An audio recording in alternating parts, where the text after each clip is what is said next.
नल जल का स्ट्रक्चर अगर किसी की निजी भूमि में है तो उनको अपनी भूमि से अब हाथ धोना पड़ेगा और नल जल के स्ट्रक्चर वाली भूमि अब सरकारी भूमि हो जाएगी। इसके लिए उक्त भूमि को भूमि मालिक को सरकार के नाम से रजिस्ट्रेशन करना अब अनिवार्य होगा।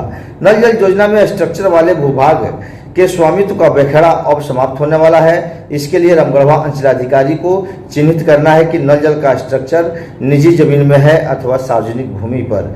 रामगढ़वा में लगभग 250 वार्डों में मुख्यमंत्री स्वच्छ जलापूर्ति योजना के अंतर्गत नल जल योजना लगाया गया है।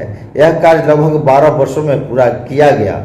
इसको लगाने की जिम्मेवारी वार्ड प्रबंधन व क्रियान्वयन समिति के जिम्मे थी, जिसके अध्यक्ष संबंधित वार्ड सदस्य होते हैं।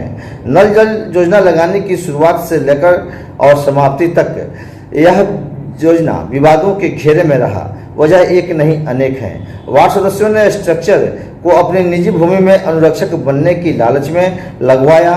जब तक वार्ड सदस्य रहे तब तक तो सब सही था, लेकिन जब हार गए तो अनुरक्षक का पद खतरे में पड़ गया और मेंटेनेंस की राशि को हाथ से गंवानी पड़ी। अब इनको स्ट्रक्चर को लेकर अपनी भूमि देना मूर्खता साबित होने लगा।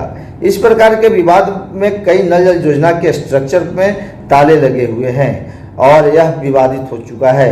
नए वार्ड सदस्यों के द्वारा पुराने वार्ड सदस्यों के बकाये वेतन का भी भुगतान नहीं किया जा रहा है और न ही उनको मेंटेनेंस की राशि उपलब्ध कराई जा रही है। इसको लेकर कई वार्डों में अफरा तफरी का माहौल बना हुआ है और तानातानी की स्थिति है और इनके नल जल योजना बाधित हैं, चल नहीं रहे हैं।